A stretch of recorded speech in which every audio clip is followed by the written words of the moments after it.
Welcome to today's show. This is the relaunch, and I am beyond excited to introduce a gal that not only have I coached her, she has coached me. We have known each other for years. I have the utmost respect.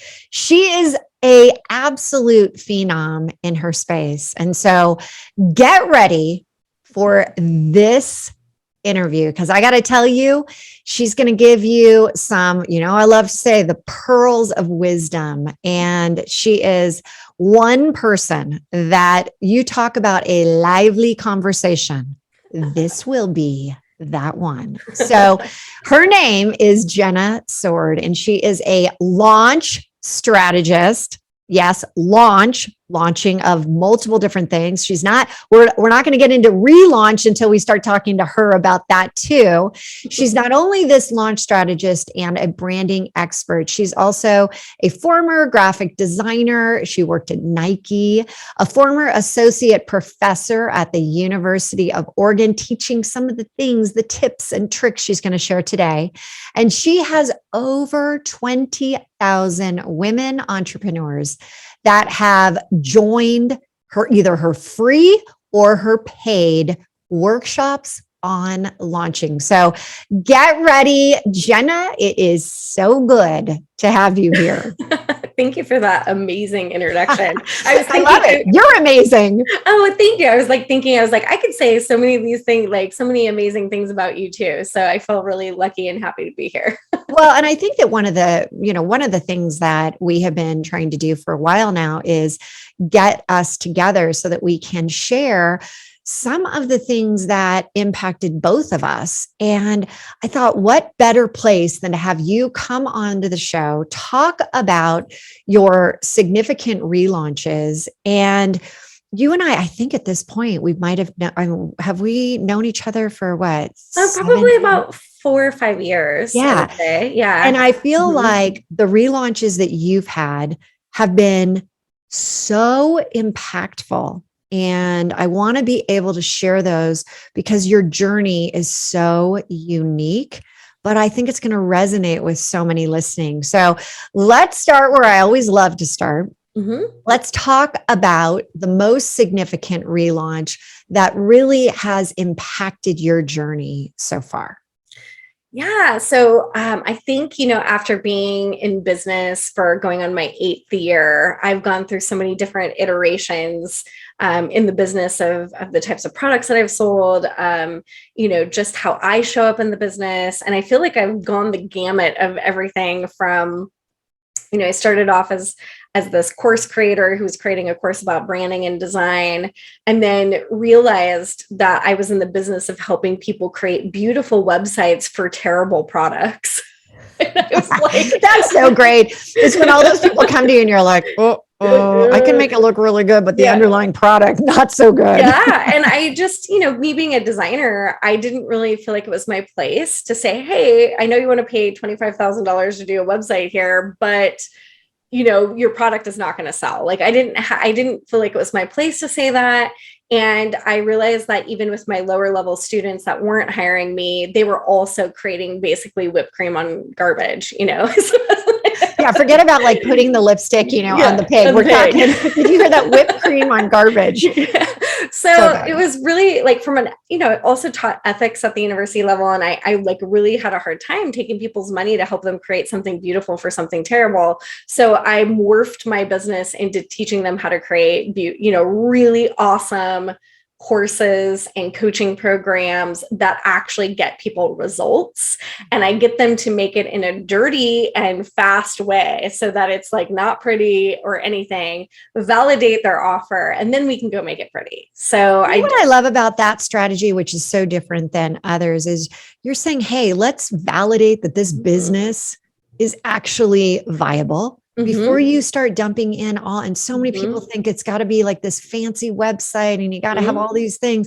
No, you have to make sure that people are out there that actually want to buy your product. Yeah. Yeah. So good. Otherwise, you're going to spend $1 million on 1 million hours on something that somebody doesn't want. And why not? I mean, if you have a really great business idea, people will be running to the checkout even when you don't have a checkout page, right?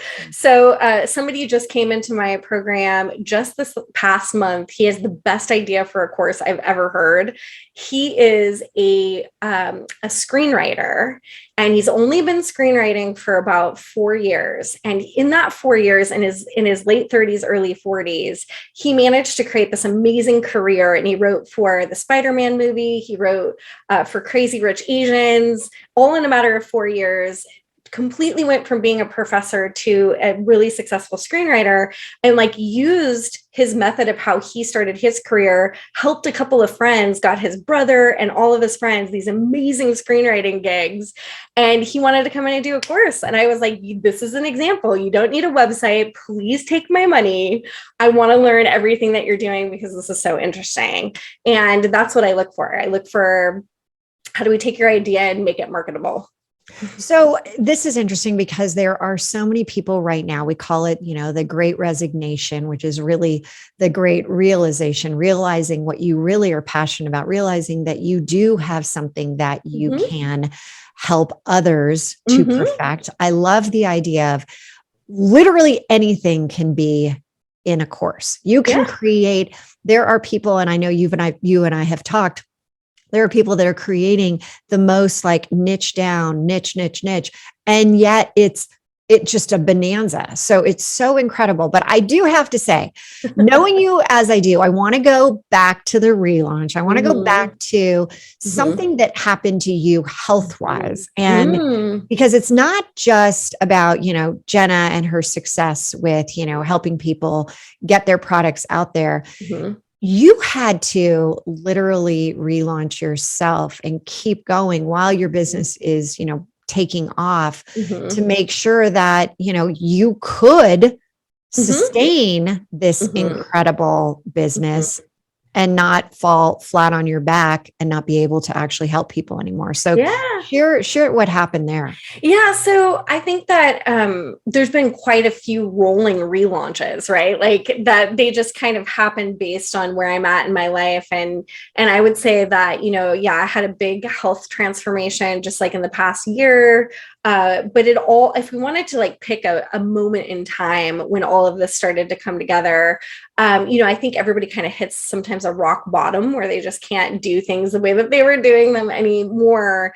And I had gone through a ton of leadership programs, starting in about 2017, up until, present day. And the different leadership programs I was doing, like I did Landmark, I did Jim Fortin's transformational coaching program. I did a program called the Ascension Leadership Academy, ALA. I had started working with a shaman. I did all this stuff. And what pinpointed the biggest transformation for me actually was work that I started in March of 2020. It actually, the rock bottom moment happened in February of 2020. I had gone to a friend's birthday party he was somebody who I had coached from zero to $100 million business. And he had rented this amazing mansion, and I showed up at his mansion single for 10 years, really wanting to mingle, but not feeling very attractive, not feeling very good in my body, not feeling very good about the business. And I showed up at this party, and I ended up getting rejected by somebody that I was interested in. And I turned into why isn't my life happening? Why isn't my business happening the way that I want it to? I can't find love. And I was just completely distraught. And embarrassingly, he had walked into a room where I was crying. And he had been a total therapist type of friend who'd given me a lot of advice. And he sat down and he's like, I can't give you advice anymore. I can't be your shoulder to cry on about this. I've seen you struggling for so long. You have to do something different. And it was this beautiful moment that I was like, okay, there's this program that I heard about that is called Training Camp for the Soul. It's a somatic release program. And I had seen some of my friends go through it that had actually done Landmark and a whole bunch of things. And I was like, I need to go do this program. So on my 40th birthday, 1 week before quarantine started in the pandemic, I went through this program that got me to heal every single little tiny traumatic thing that had ever happened in my life. And that was the beginning of the transformation. Okay, so I remember when you called me and said you were going to go do this. Oh, But I do want to go back to that moment because so Mhm. many people think that when you finally hit rock bottom, there's Mhm. something massive that happens. Mhm. Mhm. And I have, seen time and time again that it doesn't have to be. It's almost like the straw that broke the camel's back, right? It's the Mhm. smallest thing. You walk into a room, you walk into a party, and something happens, and it just sends you over the edge. It was just like at that point, you realize, like, oh my God, I'm a mess. I'm a complete, like, I can't control this. Mhm. And what a gift that Mhm. that guy said to you is like, you know Mhm. what? We look for in others, that a man is going to help us, be happy. And we know that that's not Mhm. true. Mhm. Happiness, contentness, it all has to come from within you. Mhm. Right. Yeah. And you realize that. And so you went off to the training camp for the soul Mhm. and you had just turned 40. You went, and Mhm. how long were you gone? Can you tell us a little bit about Yes. what happened during that training? Yeah, so I was gone for I think 6 days, and literally it ended on the day of my 40th birthday. So we celebrated my birthday there, and we were rushing to get on an airplane to go home after because quarantine was starting right at that moment, and we didn't know if flights were going to be going or what have you.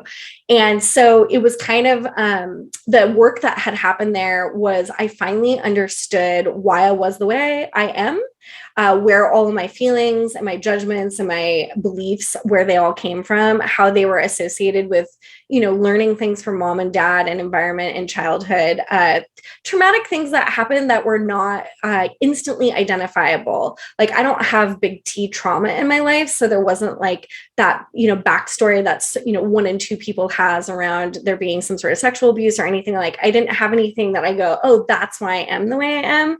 So this sort of thing that I went through basically showed me like, where did I learn to hate my body? Where did Mm. I learn to not feel good enough? And so I got all the answers about that, and I actually processed the trauma in the body. So it means like you end up breathing into the space where you're actually feeling the trauma, and then you release it one of 7 ways. And the 7 ways can be sweating, it can be puking, it can be it could be screaming, it could be crying, it could be laughing, it could be a number of things. And through those 5 days I was going through little trauma after little trauma, and some of them bigger that I didn't even recognize. Like my mom had married somebody who was not a great person when I was about 9 or 10, and some really scary things happened where he pretended like the brakes were out in the car, and I was horrified for an hour. And like that example like caused trauma for me, like little tiny things and bigger things While like you were in that. the car, he pretended that the brakes had Yeah. been. Yeah. He's like, we're gonna die, like going through Oh, red lights, like, and I got he's a home and crazy man. no, he was a super, we ended up having to escape while my mom was pregnant. I mean, like all Oh these my gosh. things that because they weren't like easily identifiable, I had to go in and find out like, why I had certain fears about things or why, so to make a long story short, most effective program ever. And over the 2 years since then, because it's taken about 2 years since that program, a month after that program happened, I started making $100,000 a month. That was like the first thing that happened. And for the following year after that, 100,000 every single month, which was my goal for 10 years before. So And Jenna, before you keep going, because this is so yeah. fascinating, and we want to get to how when you can release this, it is amazing how things open up Mhm. for you. Mhm. But one thing that I want to make sure people realize also is that the trauma that you think, oh, my trauma, I don't have that. I don't have, those terrible, abusive types of, when I was Mhm. younger. But the trauma that you were carrying was to you trauma. Yeah. And what we have to be careful about is not to say my trauma isn't as big as your trauma. Oh, Sure. yours is worse. Sure. Mine isn't as bad. Sure. And I want people to realize that whatever you think of as you are looking back on Mhm. when you were growing up, if there's something that was impactful for you, that Mhm. when you're thinking about it, that kind of sends you off into that, like, oh, that can Mhm. be trauma. Yeah. We all have Sure. some form of Oh trauma. yeah. But There's we try to bullet it into like, oh, I got to have this type of trauma in order sure. to say, or you feel Sure. like you're unworthy of the trauma that you Mhm. had. Oh yeah. I mean, it can be something as little as things came up like my best friends in third grade wrote me a letter while I was visiting my dad in Las Vegas over the summer that said, "We don't like you, don't come home."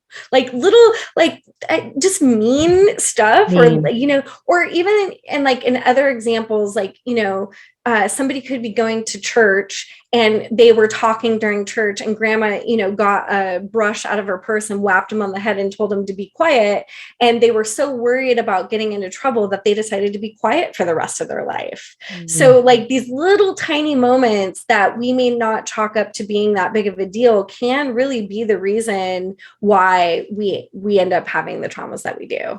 Well, and one of the things that you said also is that, there was this like, I really, I've always hated my body and getting to, I think a lot of people, there's that self-sabotage that happens. And for you, you actually saw some of the hate towards your body manifest in different ways in your body. Mm-hmm. And can you help us understand, like, what did you do when you started to like, oh my gosh, you started to have like ailments, you started to have things show up that you're like, where did this come from? Yeah, I mean, I think it was always just this common thing that I had for my whole life from just seeing parental, mom didn't like her body. And yeah, so it was learning that. And it's not anybody's, parents, there's no such thing as a perfect parent. Parents are human. And so, it was starting to identify where the thoughts are really my own versus what I learned as a child, for sure. Well, I think that this conversation goes so deep for so many people because we hear about trauma, we hear about, life, how we keep it hidden. We don't want to talk about it. And you were willing to go to the training camp for the soul. And it was that event where you're like, wait a second, you've opened up to this. So we have to pause here. We got to go on a little break, but you have been hearing that it doesn't have to be a big, massive breakdown in order to have it be that rock bottom. And you've also heard that, what, trauma comes in many sizes and it really doesn't matter. It's what's traumatic to you. So when we come back, we are going to shift into a different area of another major relaunch that Jenna has had in relationship, and you're not going to want to miss this. We're shifting from really having that, the relaunches that you were going through and really trying to say, hey, I've tried everything. I've gone through all of these different programs and nothing was really working. It was kind of like, you put the Band-Aid on, but then the Band-Aid, you take a shower and it kept falling off and it was still, there was those wounds still showing up. So you mentioned that, you had this, the body issue. And I know that has been something that just, continued to come up for you as it also entered into yet another relaunch. So I'd love for you to share a little bit more about that. Yeah. So I feel, after I did training camp for the soul, things didn't just magically change overnight. It actually progressively got better and better and better and better over the 2 years, which is kind of how this somatic, trauma release works. So I didn't instantly have a love for the body. I actually gained some weight over the following year or two because a couple of traumatic things happened. One, we had a pandemic, and two, I ended up losing my father from COVID. I don't know. I think you know about that. And so the combination of those two things, even though I was doing a lot of healing and I was, I had come to terms with just so many things that had happened in my life, the business was thriving and I was continuously discovering more and more ways that I wasn't satisfied and wanting to shift in the business and in my life. And part of that came from, I really wanted to find a partner and get married. I really wanted to become the healthiest version of myself. And I really wanted to have a business that felt aligned. And at this point, over the following year, even though we were generating a tremendous amount of money, I was not aligned with my business partners. I had taken on business partners that were generating all this revenue for me, and that felt great because I was reaching my goal, but I didn't feel aligned with what I was doing in it. And it was because the process that I was teaching at that point was not working as well as it had before. And again, being an ethical person, I really wanted to fix the problem and I didn't know how. And so it led to me feeling very misaligned with how clients were coming in, like how the process was working. And I knew I needed to make a really big shift. So we fast forward a year later, I ended up, amicably breaking up with my business partners and sent them off to go do what their life mission is. And I ended up really stepping into my power as I'm only teaching things that are aligned for me. I'm only teaching things that work. And suddenly, like, I was making less money at the time, but I was feeling so much happier. Okay, And before we continue, because this is so important that so many of us, we get going, it's our business, we can't change anything because we've been doing it this way for so long. And you just realize that, you know what? I can't keep going. Nope. Something, even though you were starting to, make the money, everything was coming in. Can you talk just a little bit about what were the signs that, wait a second, this is not in alignment? So mostly it came down to, again, like I have a certain expectation of what my students accomplish. And when I don't see them hitting certain milestones, I was realizing that the people who were coming into the program at the time, I was teaching course launching, they didn't know anything about courses. So they were starting at ground zero. And I realized that a lot of my processes were for a more advanced sort of person. The beautiful part about this was that it motivated me to sit down and create a better process. So I came up with a process that has no technology, that's made for people who have no idea what courses are, being able to have my friends and family be able to do it when they've never experienced the course marketing, internet marketing thing, and have really big success. I was like, it created the innovation that I needed to feel really happy in the business. I love that you're sitting here saying, hey, it's like launches for dummies. Like, hey, I'm in. Like, how simple can we make something? Yeah. So it's so great.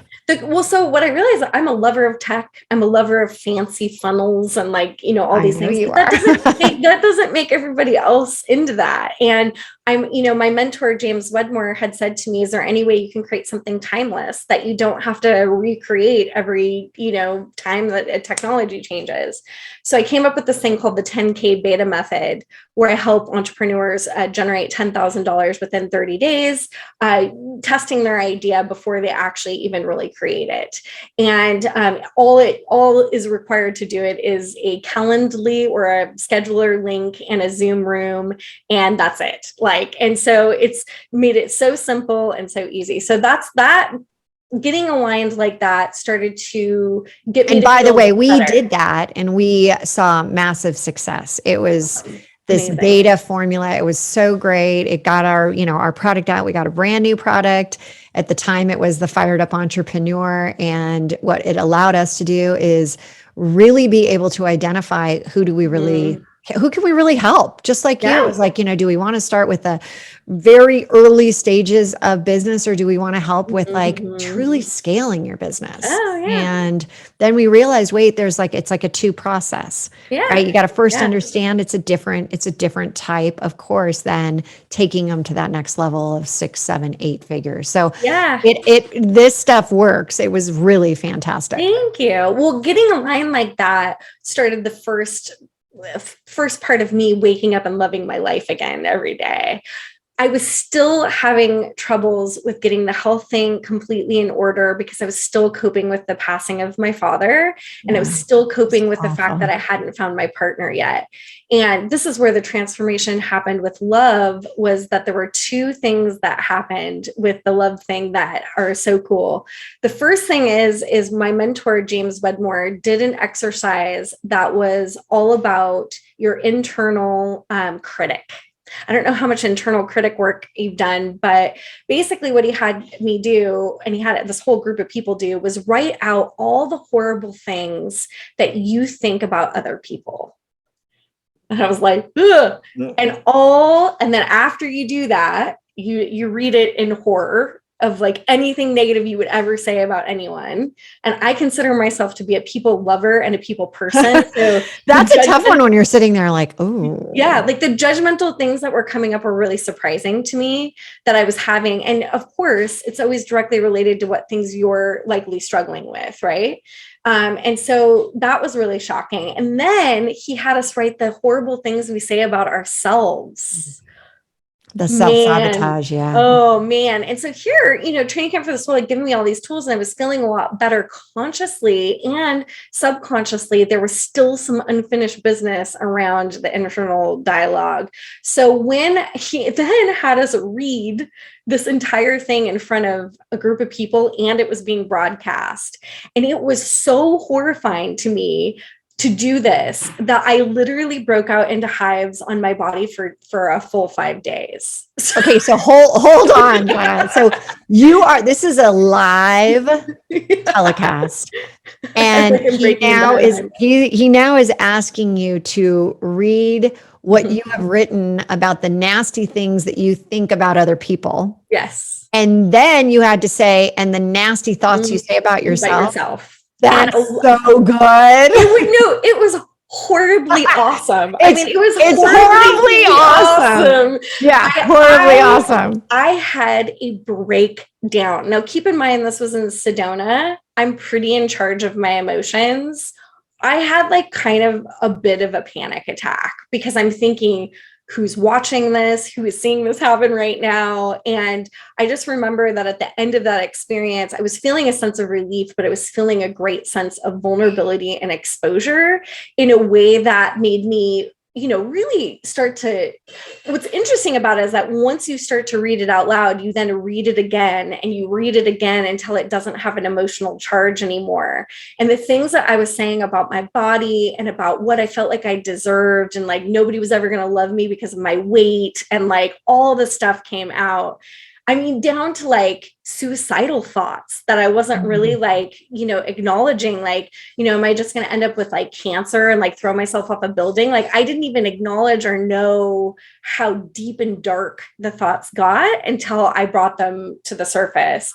And it's so that I can understand, and that people listening, did you find that what you were thinking about other people was similar to what you were saying about yourself? Can you help us understand how did that all come together? So it was things like, I would say like jealousy over the young ages of the people who lived in my building. It was like, making accusations around people in my head of like, oh, I bet they're an alcoholic, like thinking just things that I was having my own issues with food and alcohol in this moment. And so it was a really like a vulnerable, horrible place to be. But I remember I was sitting in my car, and keep in mind, Sedona is an accelerator. So something that would have been a normal exercise, probably any place else, you're in a vortex, the energy is nuts.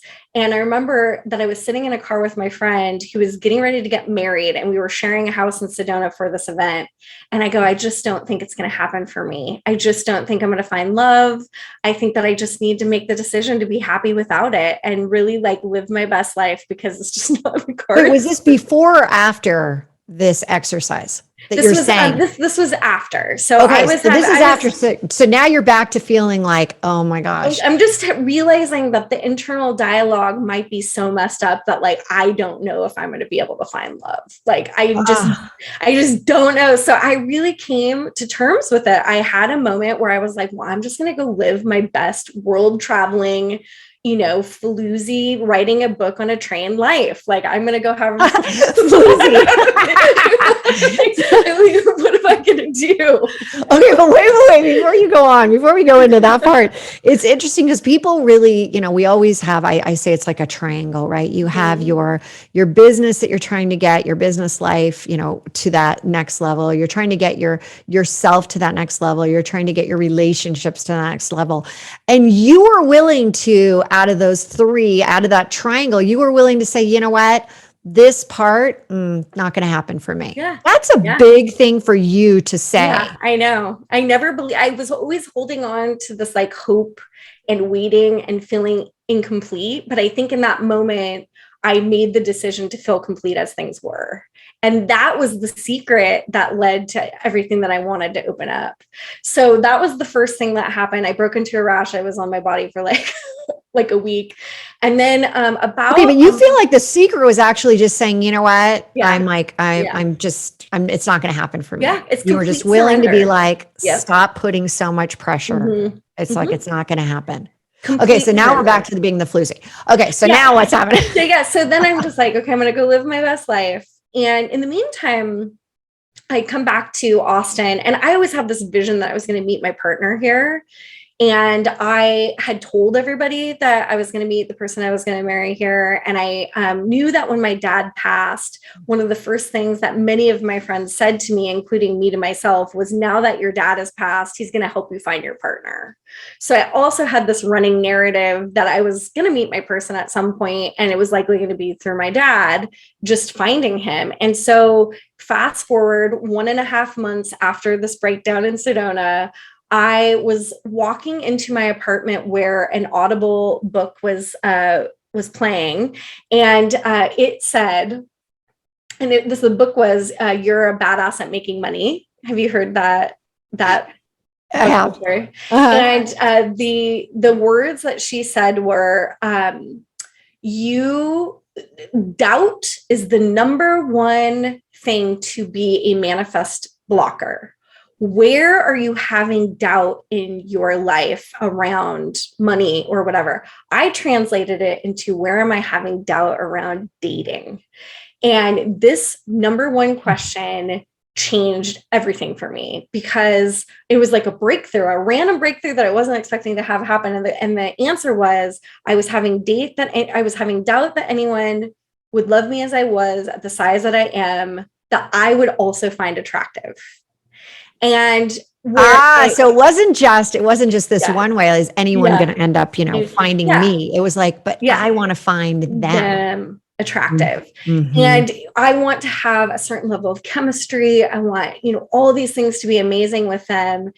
Is that possible? And then the answer to that was, I know non-traditionally beautiful people who find love and who are super happy. And so then the question was, well, why couldn't I have that? If I know XYZ person is non-traditional, they're super happy and they've had kids and they're in love, and like, why couldn't that happen for me? So in that moment, I shifted to, how can this be fun? Before you keep going though, you mentioned like, okay, the doubt is so big that is the number one, secret of why we don't manifest. And it's in all areas of our life, right? Yeah. It's that, you doubt yourself.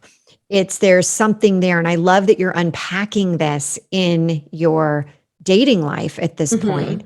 And you're so honest, but you also were like, well, wait a second. It's not just that like, hey, anybody out there that could love me. All right, I'm willing. Just anyone. You were saying, hey, I want that, like that person that's going to like love me, but I'm going to love them. Yeah. I mean, this was 10 years of being single.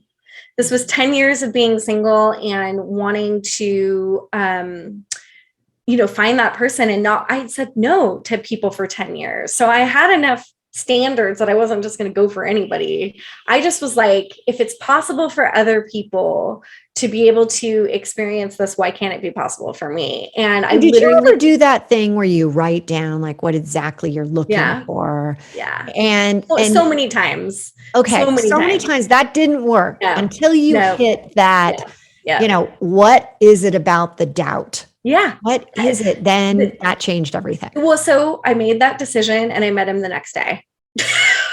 Okay. But before we go into that, because there's other things that are coming and we're about to go off into another break. And yes, she still has not, given me the Hilary, let the drum start rolling.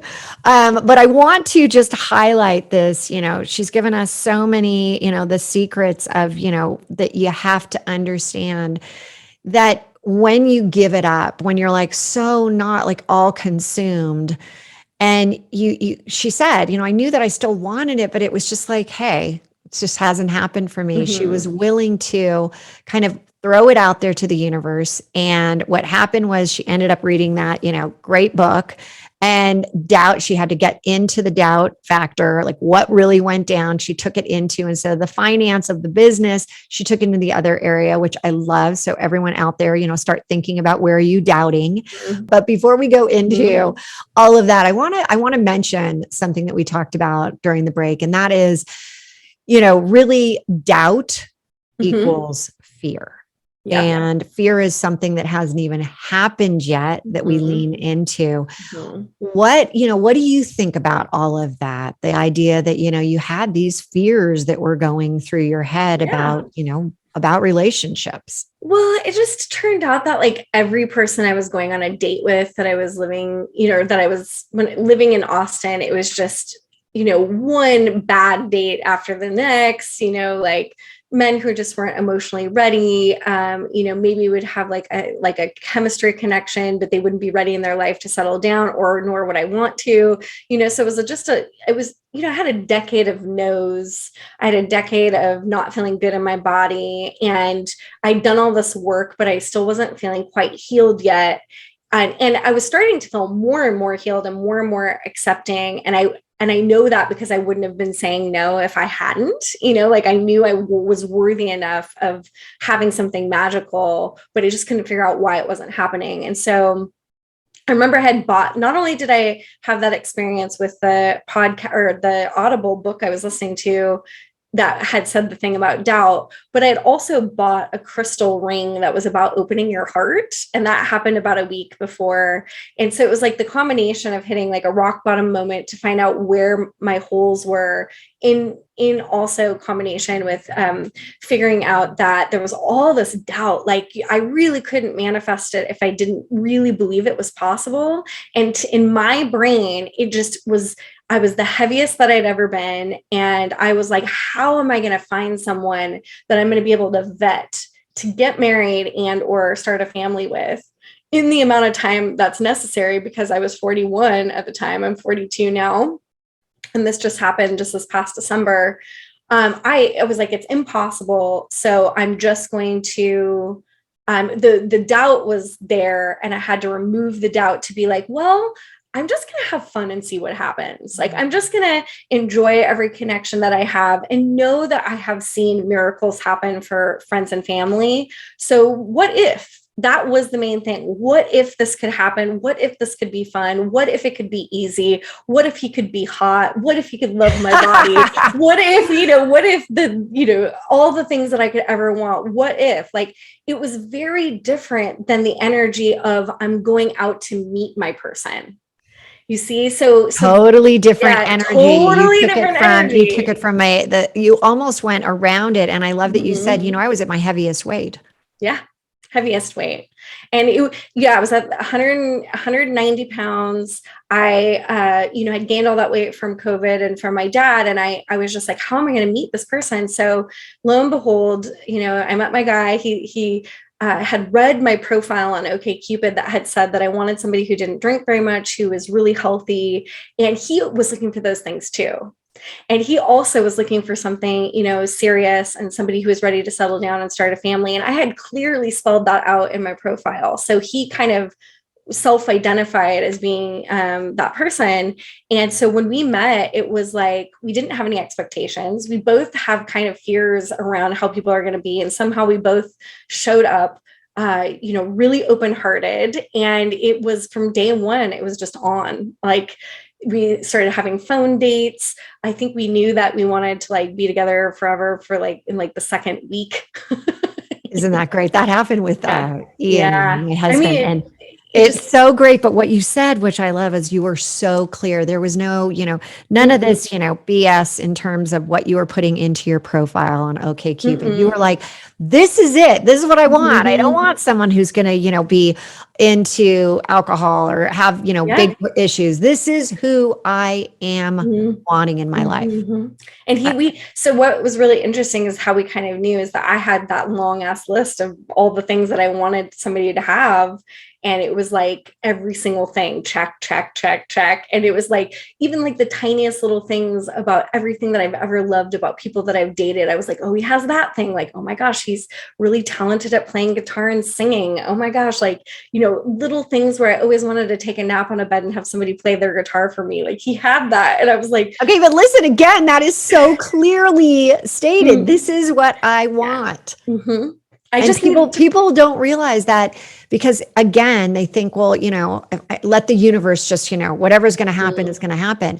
But what you were doing is like, okay, first you said, hey, whatever is going to happen at this point, but then you were willing to be very clear on your, almost like your boundaries. Like, I'm not going in that direction unless these are the things. And as you said, as you're sitting here talking, you're like, boom, check, check, check. That's what happens. So the big thing is like, when it's right because it's easy. And there's no guessing. There's no guessing about anything. There's no games to be played. Both people are just, both hearts out. And what we realized is that we had to go through all the struggles that we needed to go through, both him and I, to even be ready. And had we met each other a year before, or even like 6 months before, we probably wouldn't have been ready. This is what's so cool. He had also done somatic work. So he had also healed all the things that were going on. And it was like, it just like at every level that you could possibly imagine, it just check, check, check. So we've been together for now 4 months, and we've been talking about getting married someday. And, me being the age that I am, it's probably going to happen, like, let's say in like the next year. And so we started talking about when and if we get married, do we want to have a big wedding or a little wedding? And because he doesn't drink alcohol and I don't either, I discovered that I don't like big groups anymore because I don't drink alcohol. I really like small, intimate gatherings with 1 or 2 people. So we kind of, jokingly were talking about it and made the decision that when we do it, we want to elope with our moms there. And so this is where it gets really exciting. The guy who was my dad's best friend, he lives in Paris and he is a firefighter. He knows the head of security at the Palace of Versailles. And so we reached out to him this week to find out if we wanted to elope at the Palace of Versailles, if we could. And he just told me a couple minutes before this call that legally they can't have us get married in the actual palace, but what they can do is open up a cottage where Marie Antoinette used to spend all of her summers. No way.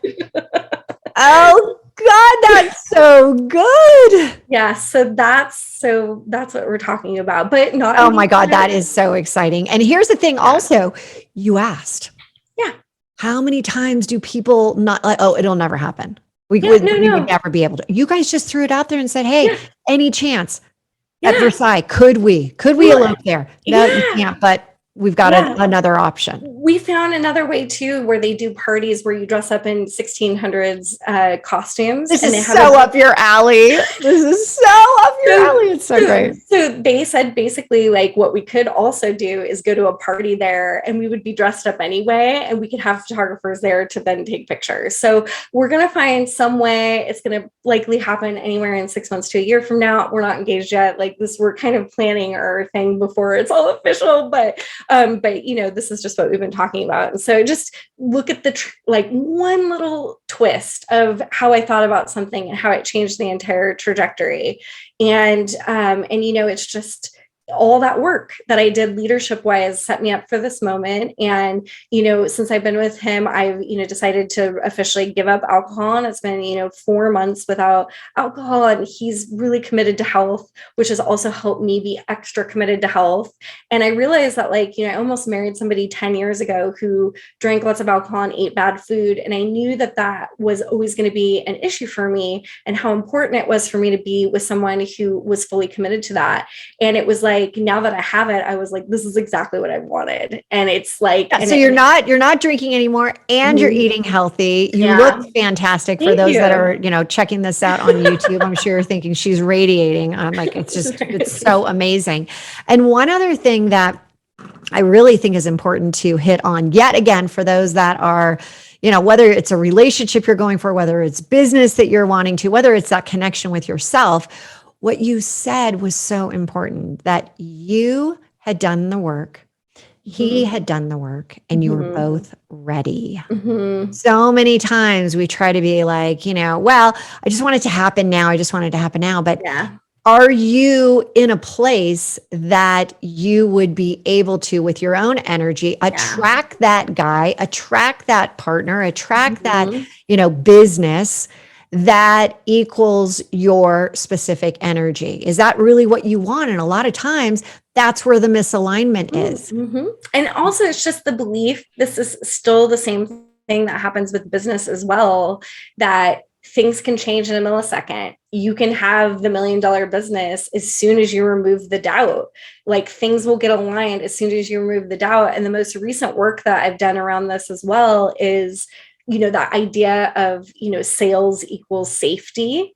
I have actually eliminated that, which has created even more joy in the business, because now I'm not relating my happiness or safety to an external thing. So all these moments, everything can change in a split second when it comes to dealing with doubt. And so now I'm taking myself through the same exercise around where I want the business to go. And it's like a game. It's gamification. What if this could be easy? What if I could have the business of my dreams? What if?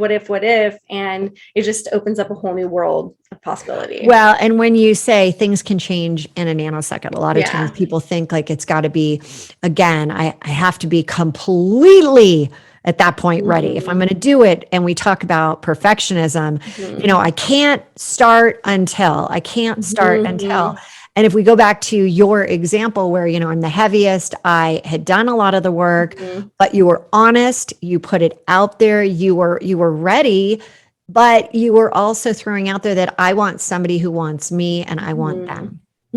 That is so great. And you also mentioned this whole sales equals safety. Can you go further into that? Because that also, whether it's sales, whether it's a relationship, whatever equals safety. Yeah, it's the whole idea of all be happy when, all feel safe when. So now my new mantra for that is everything that's meant to be is going to happen. It's just my job to show up in joy and pleasure and excitement and inspiration and fun every day. And then I encourage my people to do that too, because being in fear about what's going to happen is definitely a way to manifest that. So we want to you end up getting exactly what you don't want. Yeah, because it's where your vision is. It's like they call it, are you feeding the dark wolf or the light wolf? Are you, in a world, in this present moment, we have two possibilities: the one where everything works out for us and the one where nothing works out for us. In this present moment, which of those visions are you feeding? Right? Oh, so good. And so the thing is that most people are feeding into the fear part because they want to have control or they want to feel safe. And so 100%. they just stay stuck there. Jenna, that everything is meant to be will happen. And my job is to, show up with excitement. Yes. How can people connect with you? Sure. Yeah. So you can go to my website at youcanbrand.com, youcanbrand.com. I also have my program on launching open. It's at thecourselauncher.com. And you can find me at You Can Brand on Instagram. So at youcanbrand on Instagram, and also on Facebook. Oh, this has been so much fun. We could have kept going and going, and there's so many more other relaunches, but Jenna, thank you. You are truly the queen of launching, and thank you for sharing all of your relaunches with everyone. Again, you can check her out. You Can Brand. This has been an amazing show. And at this point, it is all about live now, love now, and relaunch now. Do not wait, because your relaunch to success is just right out there now waiting. So take care, everyone. We'll see you next week. Jenna, thank you again. Thank you. So good to see you. Bye, guys. Thank you so much for tuning in to another episode of the Silver Aligned Relaunch. If I said something today that resonated with you, will you please head over to iTunes right now and leave us a 5-star review? and share this episode with others and help them find the silver linings as well. And don't forget, you can have immediate access to the show notes, any giveaways, and the links to those amazing beauty products at therelaunchco.com/podcast. Until next time, there's always a silver lining, and now is the time to hit the reset button to relaunch those transitions into transformations.